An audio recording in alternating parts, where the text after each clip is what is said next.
Avant de commencer cet épisode, je tenais à glisser un petit message qui me semble important. Tout comme les épisodes parlant du spatial nord-coréen ou iranien, la sortie de cet épisode ne signifie en aucun cas une quelconque marque de soutien aux agissements du pays et à sa ligne politique.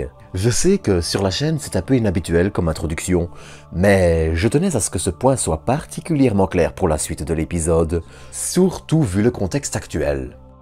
Sur ce vendredi 11 août vers 1h du matin, un lanceur russe Soyouz 2-1B lançait la mission lunaire Luna 25, mission qui est l'occasion pour le pays de retourner sur la Lune, et ce pour la première fois depuis 1976, et la mission de retour d'échantillon Luna 24.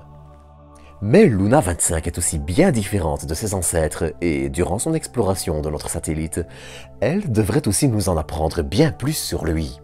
Pour cet épisode, j'avais donc envie de vous proposer de revenir sur cette mission, son histoire, qui a déjà quelques années, cela dit en passant, ses objectifs et tout l'essentiel à en retenir.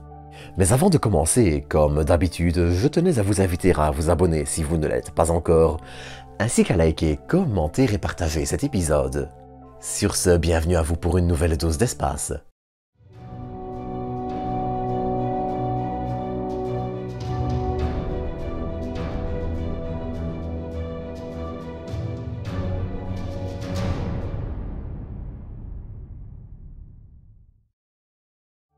Pour commencer cet épisode, j'aimerais vous proposer un petit retour en arrière.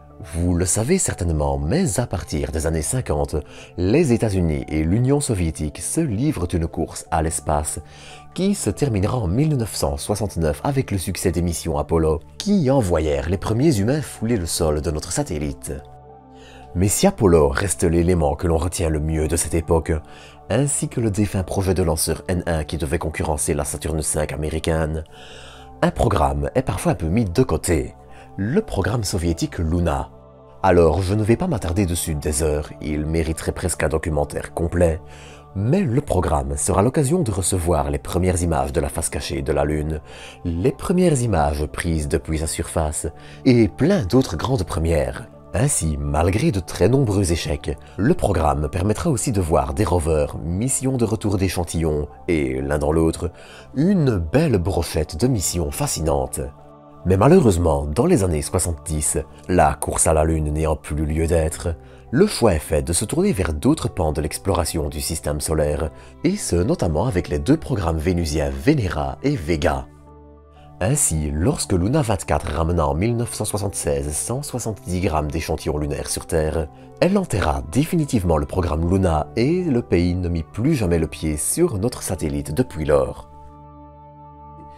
Mais pourtant, les ambitions lunaires ne s'en sont pas totalement allées non plus. Dès les années 90, de premières propositions d'un petit réseau de sismomètres font leur apparition et donneront au programme le nom de Luna Globe, signifiant globe lunaire et qui fait référence au réseau global de petits sismomètres qui est envisagé. Alors, je vous fais la version courte encore une fois, mais à partir du milieu de la décennie 2000, la mission commence tout doucement à prendre forme et à se diriger vers son aspect actuel, dont je parlerai après. Ainsi, au début des années 2010, le calendrier reste encore assez flou et l'échec de la mission martienne Phobos-Grunt, qui se produit en 2011, viendra définitivement perturber le programme. C'est une dure réalité à laquelle le pays est confronté, mais l'échec de la mission destinée à la lune martienne Phobos est tel qu'une bonne partie du spatial russe est secouée et se retrouve face à un cruel manque de compétences. Début 2012, le pays perd la participation de l'Inde à sa mission qui préfère se focaliser sur Chandrayaan, devra donc lancer Luna Globe sur Soyouz, doit complètement revoir son atterrisseur basé sur l'étage frégate de Phobos-Grunt, étage qui fut défectueux et l'empêcha de quitter l'orbite basse terrestre. Et pour couronner le tout, c'est également à ce moment que la mission se voit amputée de son orbiteur, qui doit étudier la Lune depuis l'orbite, et qui est reporté à la mission suivante. Dans la même période, elle prendra aussi le nom de Luna 25 et la mission suivante dédiée à l'orbiteur de Luna 26. Mais justement, plus concrètement, quels sont les objectifs et l'aspect global de Luna 25 ? Eh bien, j'y arrive. Si tout se passe bien, Luna 25 devrait se poser dans le cratère Bogulowski, cratère situé non loin du pôle sud lunaire. D'ailleurs, c'est un petit fun fact amusant, mais si tout se passe bien, Luna 25 se posera à un peu plus d'une centaine de kilomètres seulement de l'atterrisseur et du petit rover de la mission indienne Chandrayaan 3. Toutefois, comme Luna 25 doit se poser aux environs du 21 ou 22 août et Chandrayaan 3 le 23, les deux missions ne risquent pas de représenter l'ombre d'un problème l'une pour l'autre. Mais bref. Si Luna 25 réussit son atterrissage, elle devrait fonctionner au minimum 1 an à la surface de notre satellite.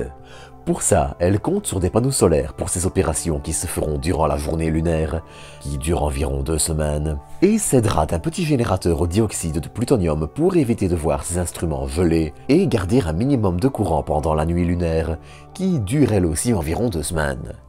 Et mine de rien, pendant son année de mission, Luna 25 devrait atteindre plusieurs objectifs assez intéressants. Déterminer les proportions d'eau et d'autres matériaux de la surface située sous le régolithe lunaire, les variations thermiques du régolithe, étudier l'exosphère, la fine atmosphère lunaire, près du pôle, analyser la composition et le comportement du régolithe, et encore quelques autres, sont autant d'objectifs fixés à la mission, dont le retour d'informations pourrait s'avérer assez intéressant, tant pour comprendre l'évolution de la Lune que ses caractéristiques actuelles et le pôle sud dans son ensemble. Et pour ce faire, vous vous en doutez un peu, elle sera aidée de plusieurs instruments. Le plus intéressant est très probablement un bras manipulateur qui pourra récolter des carottes d'échantillons qui seront analysées sur place, échantillons pouvant être prélevés jusqu'à 30 cm sous la surface.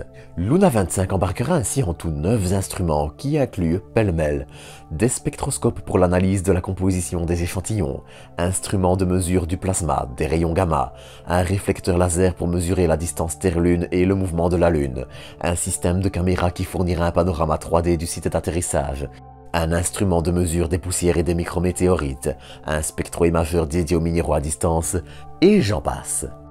Mais il faut aussi noter qu'avec Luna 25, l'objectif n'est pas tant d'en apprendre plus sur notre satellite que de se faire la main sur les différentes technologies nécessaires à des missions lunaires.